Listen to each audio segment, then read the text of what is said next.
We like to call it the Supernatural Hour. And now, our hosts.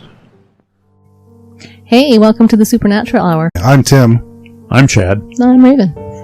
But right now we're Supernatural Hour, and I'm actually looking forward to this topic. One of our listeners said he really actually liked our last episode with Insidious and how we had a different take on our review with the movie.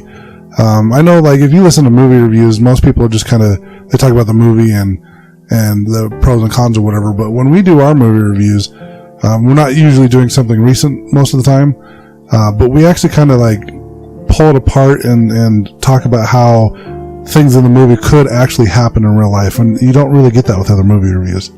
No.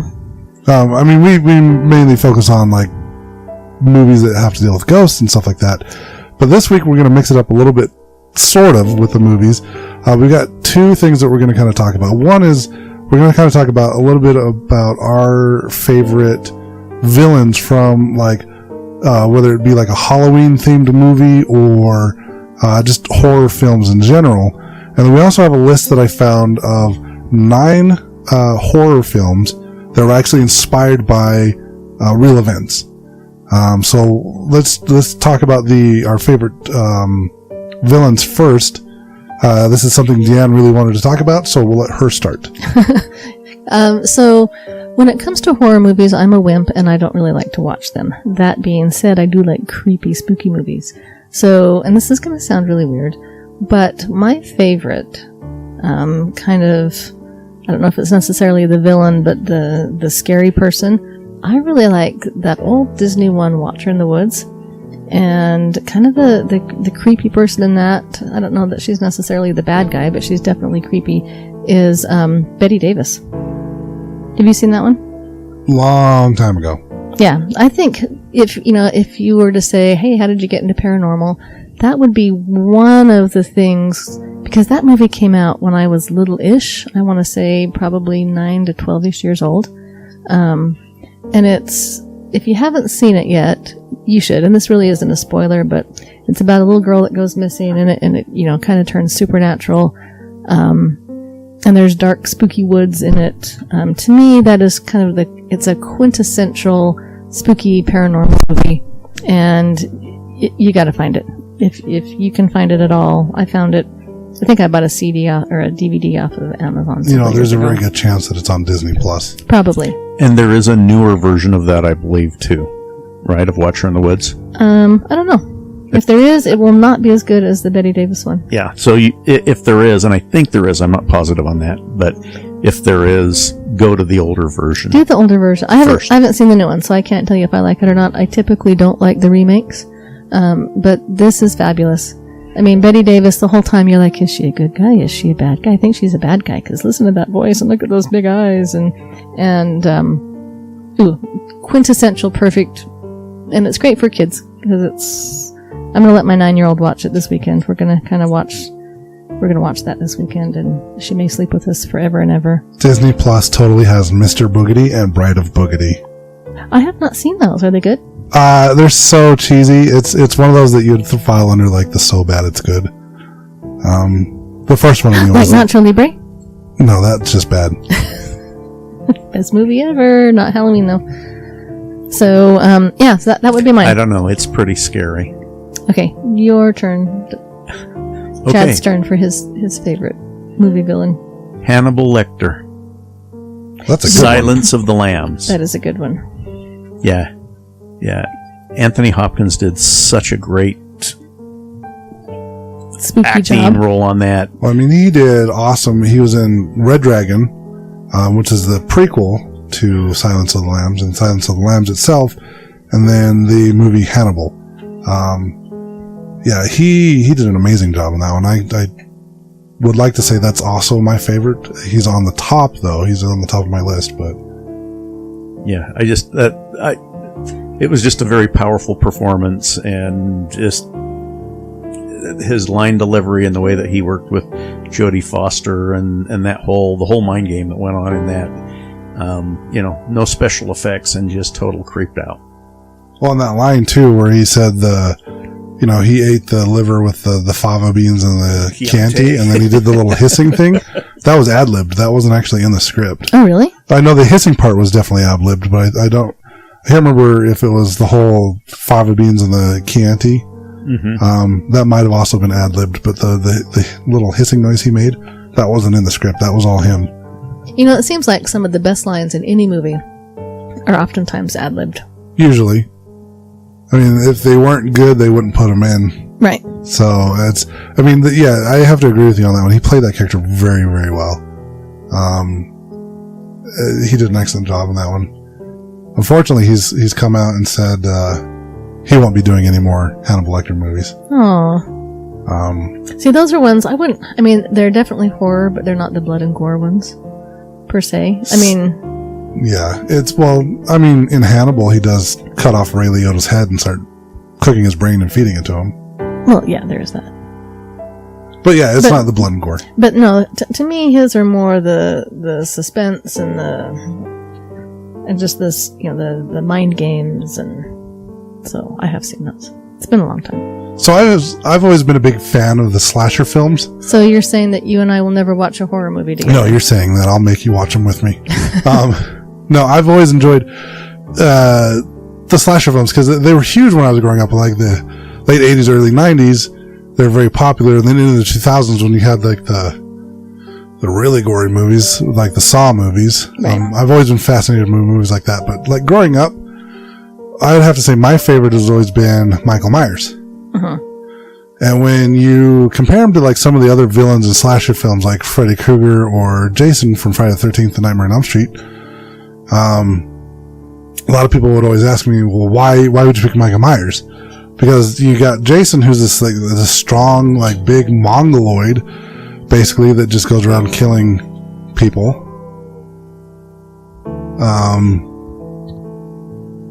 And then you have Freddy Krueger that, kills people in their sleep.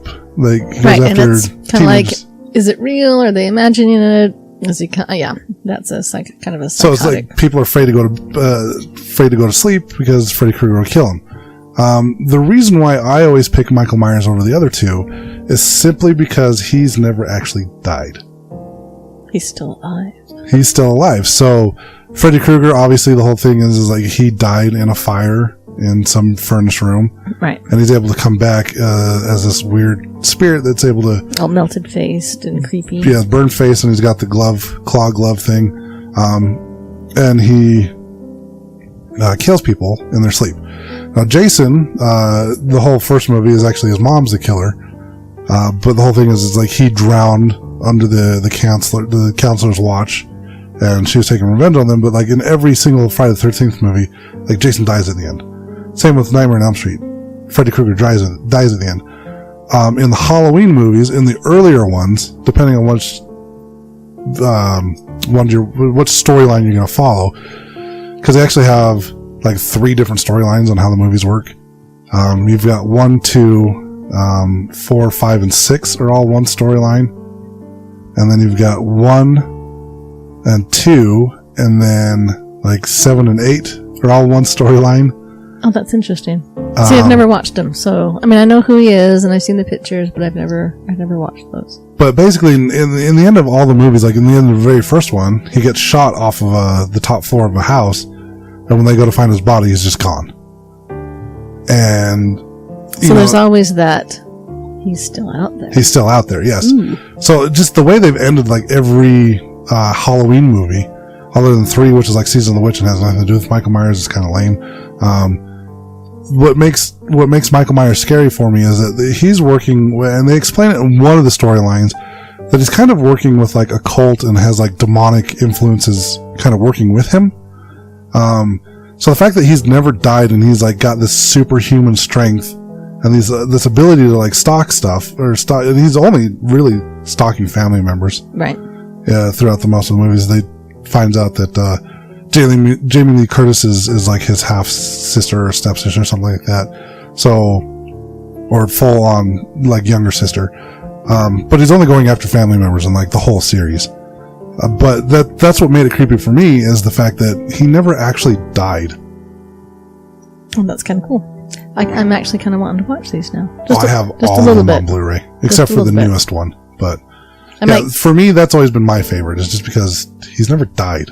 I might text you halfway through one and go, "What are you thinking?" I suddenly know what's wrong with you. No, I've been a big fan of slasher films. So as far as like slasher films go, yeah, Michael Myers has always been my favorite. Right. So with this Halloween season, we're based in Utah, and Utah still has pretty high COVID numbers right now, and they're kind of shutting everything down again.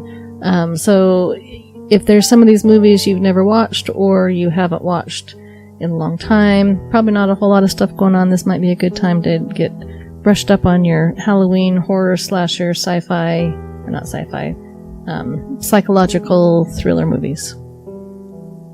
I think that's what we're going to be doing. And that kind of leads us into this list of 9 movies that actually were based on real events. And as I was looking through this, I was kind of, some of them I wasn't surprised at, but some I was like, ooh, are you kidding me? And Hollywood, they're very loosely based sometimes, but even knowing that they're loosely based, and I'm actually going to start this off if that's okay. Because I think what I just talked about is kind of a great segue into this list, because it is. One of the characters that I talked about just recently was Freddy Krueger. So, the first one on the list is A Nightmare on Elm Street, and it was made in 1984, and I have to tell you, the first time I watched this, I would have been 14 years old. So, I was with a bunch of friends. I was 2. Shush. So,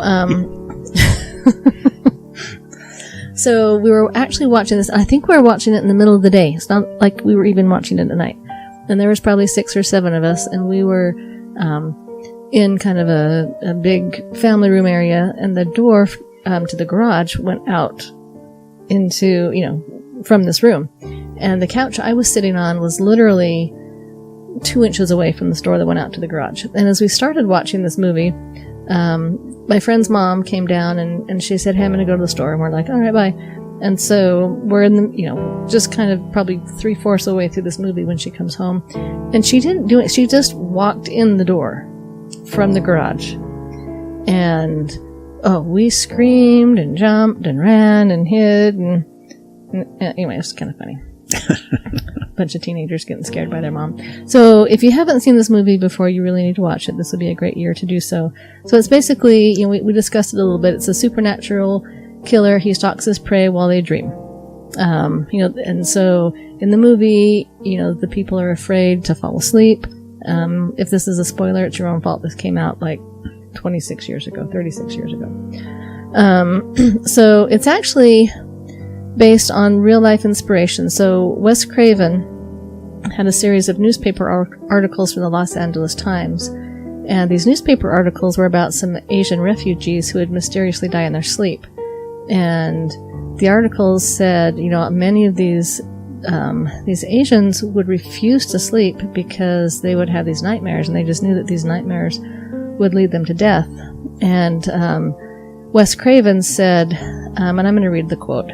He said, the paper never said, "Hey, we've had another story like this." And it kept happening, but they never correlated them. One of them was the son of a physician, and he was about 21, and he was in Laos, Cambodia. Everyone in the family said almost the exact same thing. They said, "You must sleep," and he said, "No, you don't understand. I had nightmares before, and this is different."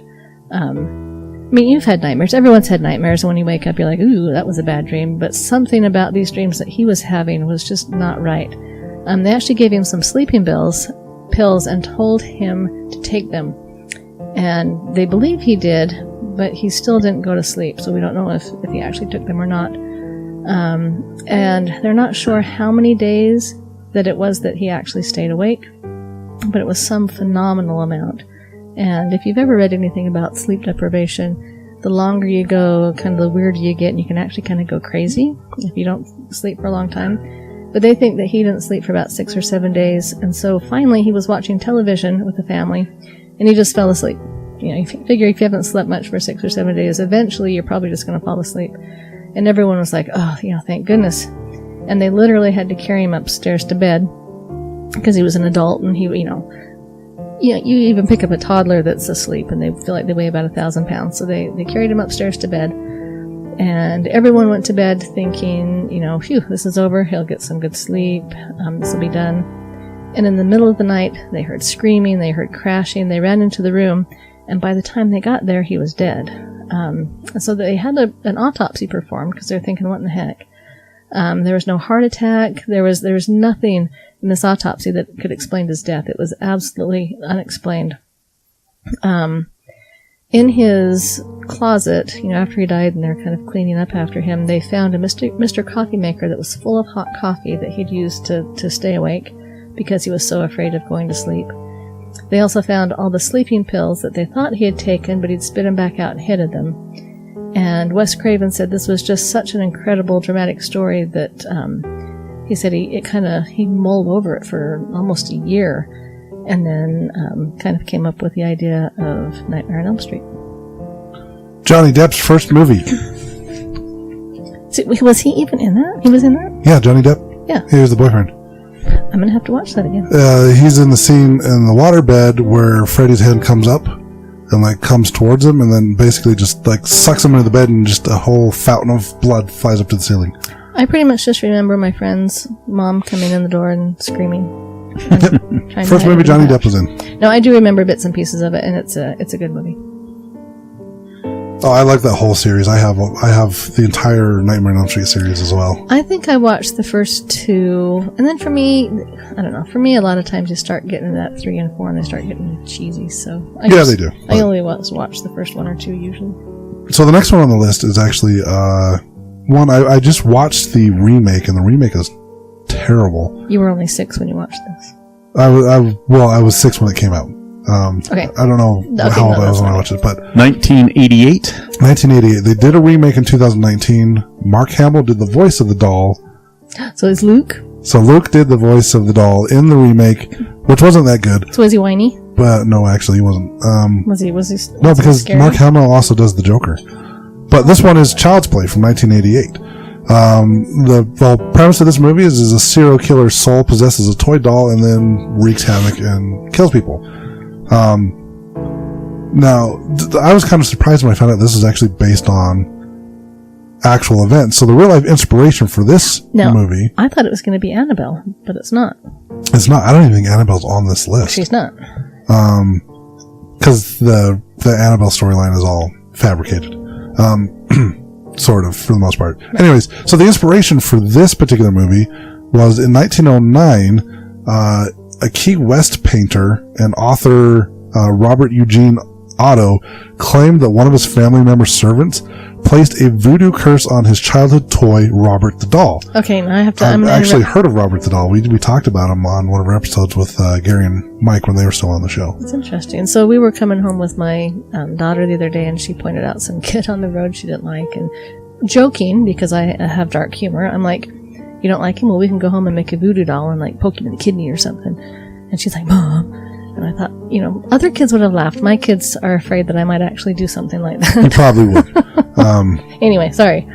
But yeah, so Robert the Doll, supposedly the doll would mysteriously move from room to room, knocking over furniture and conduct conversations with Otto. Now, Robert the Doll was left in the attic until Otto's death in 1974, when new owners moved into his Florida home. Now, the new family also claims mysterious activities would happen in the house connected to the doll. Today, Robert the Doll is on display at a Key West Fort East Martello Museum. That would be fun to go see. Now, we were doing some research on this the other night for our other topic that we were going to do, and Robert the Doll came up in that. And he's kind of a creepy-looking doll. He is very creepy-looking. And it's very interesting, but for that to be kind of the inspiration for Chucky is kind of a neat thing that it's based upon an actual situation. Huh. Don't you remember Robert the Doll when we were watching that? Vaguely. Okay. Sometimes when we've got the TV on, when I research, I have to sit and read stuff because I have to see it. Don, he can usually just hear it, so sometimes if I'm just listening, things can go away. Yeah, this doll, I remember when we were talking about it on the episode, when Gary showed me the picture of the doll, I just had this like really bad, like the whole energy in the house just shifted. And I'm just like, you need to put that away. Like, we're done talking about this. Creepy doll, creepy doll. No, I'm going to have to definitely look it up now because now I'm intrigued. Although when I was watching videos earlier and Brandy saw Robert the doll, she just kind of looked at it like, there's nothing special about this. So she sees all sorts of creepy things, so she's probably like, eh. So, yeah, next up on the list we have 1979. The Amityville Horror. And we've talked about this recently. The premise is a young family moves into a house where the murder was committed and experiences terrifying and strange occurrences. It's based upon a real-life story. It's based on the book by the same name, The Amityville Horror, and it follows paranormal events that terrorized the Lutz family in 1975. The family moved into the home where, unbeknownst to them, Ronald DeFeo Jr. had brutally murdered his family 13 months before they had arrived. While in their new home, the family claimed that they saw green slime on the walls, red eyes, pigs staring into their kitchen and living room, and after less than a month, the Litz family moved out of the small town of Amityville, New York. Yeah, and this is one that Ed and Lorraine Warren actually worked on. Yeah, if I remember correctly, I believe this is the case that they were working on when Lorraine said something about Our Lives Now Belong to Warner Brothers. This was like one of the first like heavily mainstream cases that were put out there. Like the news covered it. They had brought in other mediums as well. And we did an episode on this about a year ago, and we discussed more in detail about this particular case and with the DeFeo family and with the Lutz family. And my opinion on this one is, I think the whole thing with the DeFeo family, that, I mean, obviously happened, and I think there was something at play there. But when it came to the Lutz family, I'm still kind of on the side that I think they were doing it for the money and the fame. Right. So, not saying that the house isn't haunted, just it got a little blown out of proportion. I believe so. So when I was in high school, I got the book Amityville Horror and took it home and read it. And when I get into a book, I'll read it until I'm done. And so I read until like 3 a.m, finished the book, then couldn't sleep for days. If I read it now, I'd be like, eh.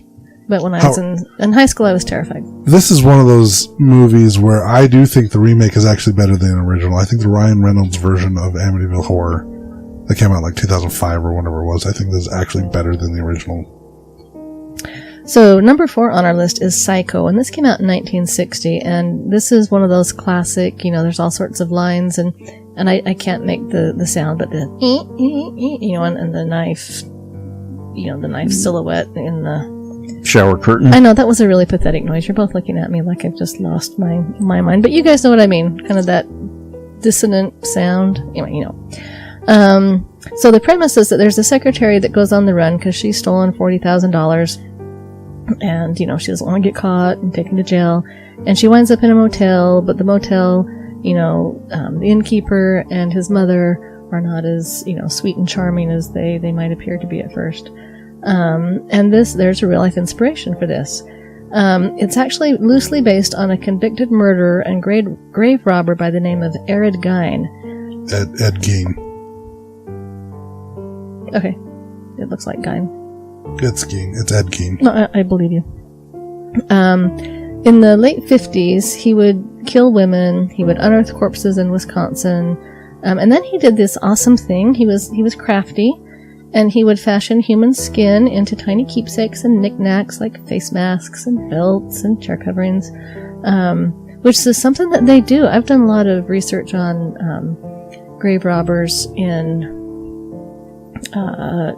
Scotland in the early 1800s, about 1820s, and they actually, when there was 2 that were very popular whose names are just completely... Burke and Hare, thank you. Yeah, we did an episode on them too. I know, William Burke and William Hare. And when one of them was executed, they actually turned his skin into like a wallet and a book cover. Anywho, so when Psycho's novelist Robert Bloch based, his movie around this circumstance, He changed it from a grave robber and a murderer into a serial killer who dressed like his mother. And it also kind of gives kind of a shout out to the movies Texas Chainsaw Massacre and Silence of the Lambs are also based on serial killers, as in Leatherface and Buffalo Bill. Yeah, the reason for that one is, so with Ed Gein, this dude actually, and we did an episode on this one as well, but Ed Gein actually would hear his mother's voice telling him to do stuff, which is where Norman Bates came from. The creating, clothing and other things, well, not clothing, but the artifacts like lance and wallets and stuff like that out of bones and stuff like that. That's where Leatherface and Texas Chainsaw Massacre comes in, because they actually had the family do that in that movie.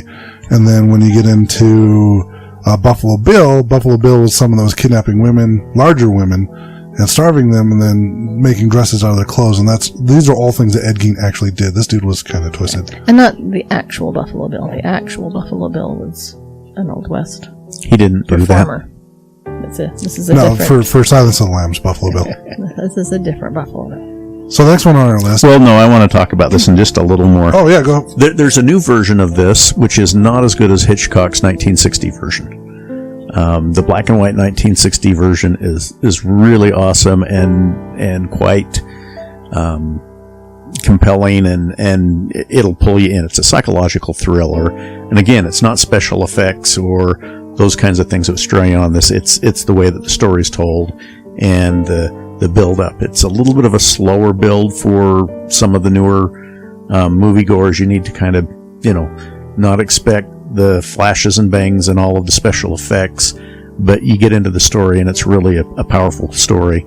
And I prefer the original Hitchcock version to the newer version. Right. Even though they shot it exactly the same, scene for scene, word for word, like Did just it really? different actors. Yeah, it was. I believe Vince Vaughn played Norman Bates and Anne Hesh was the secretary. Yeah, and again, I haven't But seen the new one. I do agree with Don. The original, the Hitchcock version, is a lot better. Which is, you think it's funny because like it's same script, everything. They just recreated the movie shot for shot, used the same script and everything. But just the way it was done back then was a lot better than the remake. I've got a lot of movies I need to watch. I own most of these movies, actually. Sweet. So next up on the list, we have The Exorcist from 1973. The premise of this movie is two Catholic priests perform an exorcism on a young girl who is possessed by the devil. Now, the real-life inspiration for The Exorcist, the author and screenwriter William Peter Blatty based the novel on a film on a 1949 article that was in the Washington Post headlined "Priest Frees Mount Rainier Boy Reported Held in Devil's Grips." Now, the article followed Jesuit priest William S. Baudrin, Edward Hughes, Raymond J. Bishop, and Walter H. Halloran participating in the rite of exorcism on a boy with the pseudonym Ronald Doe in Maryland. Now, according to the priest, they allegedly experienced the boy speaking in tongues, the bed shaking and hovering, and objects flying around during the ordeal. The exorcism was one of the 3 official Catholic Church sanctioned exorcisms in the United States at the time. Now, maybe one day they'll discover the cause of what happened to that young man, but back then, it was only curable by exorcism, said William Friedrich, the director of The Exorcist, when he did an interview with Time Out. Now, he also said his family weren't even Catholics, they were Lutheran. They started with doctors and then psychiatrists and then psychologists, and then they went to their minister who couldn't help them. They wound up with the Catholic Church. The Washington Post article says that the boy was possessed and exorcised. And that's pretty out on a limb for a national newspaper to put on its front page. But you're not going to see that on the front page of an intelligent newspaper unless there's really something there. Right. Especially back at that time. The further back you go, the less excited they are to talk about exorcisms. And so you're doing that, in the 1940s, and so you gotta say, that must have actually been something. So the next one was The Girl Next Door, number 6. It's a movie that was done in 2007. And the premise is that an aunt tortures and abuses her nieces, and her niece and a neighborhood boy fails to alert the authorities. And this is based upon the Jack Ketchum novel of the same name, The Girl Next Door, and is based upon the murder of Sylvia Likens, a 16-year-old girl from Indiana, in 1965. Sylvia and her sister Jenny were left in the care of her Aunt Gertrude Beniskewski, and I'm sure I murdered that, a family friend, and their parents, when their parents left town as a traveling carnival workers. So that's kind of weird too. You know, parents are traveling carnival workers. You leave your kids with the neighbor. Along with their children and a few neighborhood kids, they locked Sylvia in the basement where they tortured and abused her until she died of a brain hemorrhage and malnutrition. So, well, that's just sad. That movie is based on those events. So, yeah, don't leave your kids alone with strange neighbors. I don't think I want to watch that. That's creepy. That one I think I'm going to look into. I've never heard of that one. Tim and I will never watch a movie together. I'm like, I'm not watching that. Tim's like, ooh, sign me up. Well, it was like when we did the torture device episode. All of you were just like, I felt really disturbed researching this, and I'm like, am I the only one that had no problems? Like, I found it fascinating how creative people it came was up with. fascinating. It was just dark. All right, so the next one on our list is The Conjuring, and it doesn't have The Conjuring 2 on here, but I don't know. In my mind, those can kind of be lumped together. You're going to throw them together. I'm going to throw them together. Just, I don't know. Anyway, but The Conjuring came out in 2013. So the premise of this is two paranormal investigators help a family who's moved into a secluded home which is plagued by weird events. Okay, so it's pretty much just, a residential investigation that goes really bad. So the inspiration on this is based on real-life paranormal investigators Ed and Lorraine Warren, and this is just one of the experiences they have. And I think that's why I lump them together, because The Conjuring 2, while it's a different story, is one that Ed and Lorraine Warren took care of. So this is the Perrin family. Is it Perrin or Perron? Perrin. And we did an episode on this, and we actually had one of the daughters.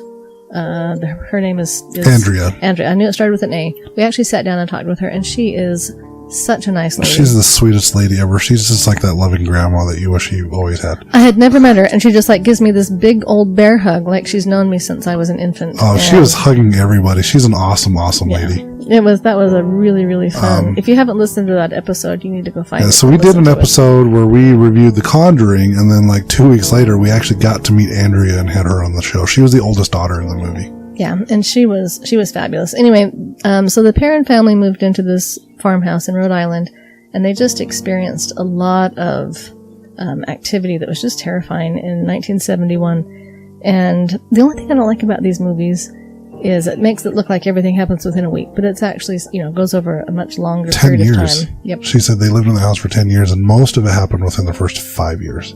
Right.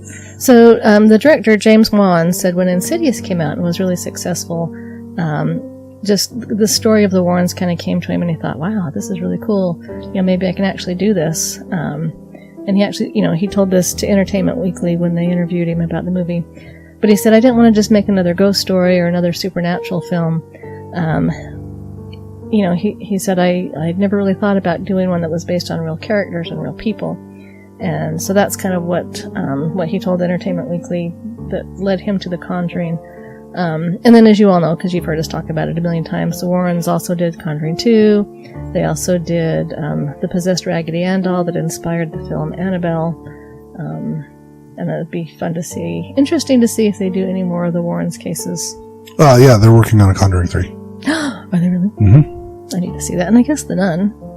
I haven't seen that one yet, but I want to see it. Meh. Is it meh? That one's all made up as well, but just The Conjuring and Conjuring 2 are based on actual events. Annabelle is completely fabricated for the most part. I mean, there was a haunted doll. The movie. The haunted doll, there is such a thing, but the movie was very, very loosely based. Oh, speaking of which, there was an article that came out about 2 months ago that was claiming that the Annabelle doll had vanished and escaped, basically. I don't know if anyone saw that, but that was actually a hoax. That never actually happened. It was just moved to a different location. Well, I didn't hear that, but I'm glad to hear that it's not out wandering free. That would be terrifying. Yeah. For the most part, yeah, it would be. If you see a Raggedy Ann doll walking down the street, just go the other direction. turn around. With a little knapsack on her back. Ah. They're made of fluff. They're not supposed to walk. So the next movie we have on the list is from 2003. It's called Open Water. The premise of this movie is that two scuba divers become stranded in shark-infested waters after their tour group accidentally leaves them behind. No real-life inspiration for this movie. It was based on American tourist Tom and Eileen Longren, a couple who were lost at sea when their tour group left them behind while scuba diving near the Great Barrier Reef in Australia in 1998. When the diving company realized the mistake 2 days later, they organized a search party, but the couple was never found.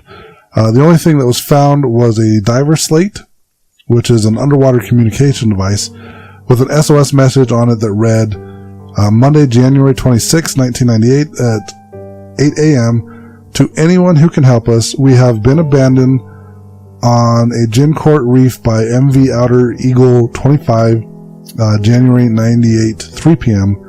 Please help. Come to rescue us before we die. Help. Oh, creepy. So yeah, that'd be crazy. I've seen the trailers. I've never actually seen the movie, but I guess they dove underwater and they came back up and their boat's gone. Yeah, I've seen the movie, and it really gets you to think about, those kinds of things, and the idea of being left in a situation where you really have no control over what you're doing. So this movie is not on the list, but the one I'm going to talk about, but it reminds me of this open water movie, and that's the movie Frozen. And I'm not talking about the Disney Frozen, with the princesses. I'm talking about, it's a different Frozen. It's older, and they've actually filmed it at Sundance. But it's about some people that I think there's four or six people, and they're on a ski lift, and the ski lift company didn't check to make sure everyone was off the ski lift, and it just is their story, and it's they left them there all night. And I don't think it's based on, I think it's completely fabricated, but it's supposed to be not horror, but drama, suspense, a little bit of psychological stuff going on in there, and just how they get out of the. I won't ruin it for you if you haven't seen it, but it's spooky. I don't like that one. It creeps me out. I have to watch Dexter afterwards to calm down. There's a story there. You just see Tim looking at me. You watch Dexter to calm down? Yes. We're watching Game of Thrones, and I liked Game of Thrones. I loved Game of Thrones. It just is intense. And it was too intense, and so she says, let's watch something light, like Dexter. Right. I watch Turbo. I watch Disney when I want to calm down. I don't put on a show about a serial killer that hunts and kills people. Yeah, just at Dexter weekend, I just use that to calm down. Okay. No one will ever hang out with me ever again now. If I had only known. You're stuck with her, bud. So number 9 is The Blob, 1958. And I find this kind of interesting because I've seen the 1958 version of this movie, and then I think there was one done in either the 70s or the 80s with Kurt Russell, which was quite a good one too. But the premise of this movie is that alien life form terrorizes a small town and consumes everything in its path as it grows bigger and bigger. The real life inspiration is that The Blob is based on a New York Times article from 1950 titled "A Saucer Floats to Earth and Theory is Dished Up." The story followed the Philadelphia police officer who came in contact with a strange gooey material which is believed to be star jelly, and now a transparent gelatinous substance. When one of the officers tried to move the goo, it started to dissolve and evaporate, so there was nothing to show the FBI when they arrived except a spot on the ground. So it's kind of interesting, and from that premise, they built a movie around it. But the idea that there was a material there that was there after an incident, and then in the movie it's happening actually in the Arctic or Antarctic, I can't remember, but there's a whole interesting, fun movie about it, and I thought both of the versions were fun in this one. So I haven't seen these movies either, and I'm trying to think. It reminds me of a Stephen King novel. There's a novel where a whole town disappears, and if you haven't read it, it's your own fault. It's been out forever. I can't think of the name of the book though. But this whole city disappears, and kind of the same thing. There's just spots. It's not The Fog. No, Stephen King did The Mist. The Mist. I'll look it up if I can find it before we finish the podcast. I'll let you know. But it was a really good book. I didn't read very many Stephen King novels, but this one was really, really good. But yeah, The Blob is I didn't know before that was, loosely based upon an incident that happened. So I did not either until I saw this list. I thought that was interesting. There's one more movie I just want to touch on real quick that wasn't on the list, but I actually had someone link this to me last night, actually. And I believe the three of us have all actually met this individual that this movie is based on. It's called Fire in the Sky, which is actually based on true events. It's about the real 5-day disappearance of a man named Travis Walton. Features the single most terrifying depiction of an alien abduction ever. It is nightmarish, graphic, and truly traumatic. It's unfortunate that I guess a lot of people haven't really seen this movie, according to the post that I received. But I actually met him. I bought his DVD documentary that he had and had him autograph it. And just kind of meeting that man, I've always kind of struggled with the belief on aliens and whatnot. But after hearing his story, it just kind of opened my eyes up a little bit to the possibility that there is something out there besides us. But yeah, it's a great, from what I hear, it's a great movie. I haven't seen that one yet, but it's definitely on my list of things to watch this month. Okay, it's not Stephen King. It's Dean Koontz, and I still don't know what the name of the book is, but I gave you the wrong author. Sorry. It happens. Sorry. I'm looking it up for you. And if you do watch some of these movies that we've talked about, and you've got some comments, send us those as well. We'd love to share those with listeners. If you like them, you're welcome. If you don't like them, it's Deanne's fault. I'll do that. Just kidding. I mess stuff up a lot. So blame the directors. I can do that. I can take that. Watch in the Woods, though. I'm going to. Yes. So that's okay. So I think that pretty much wraps up what our primary topic. Alrighty. We will talk to you guys later. You've been listening to the Supernatural Hour at AdvancedParanormal.com. The Supernatural Hour is part of the Radio Ronin network found at RadioRonin.com. Copyright 2021 by Advanced Paranormal Services.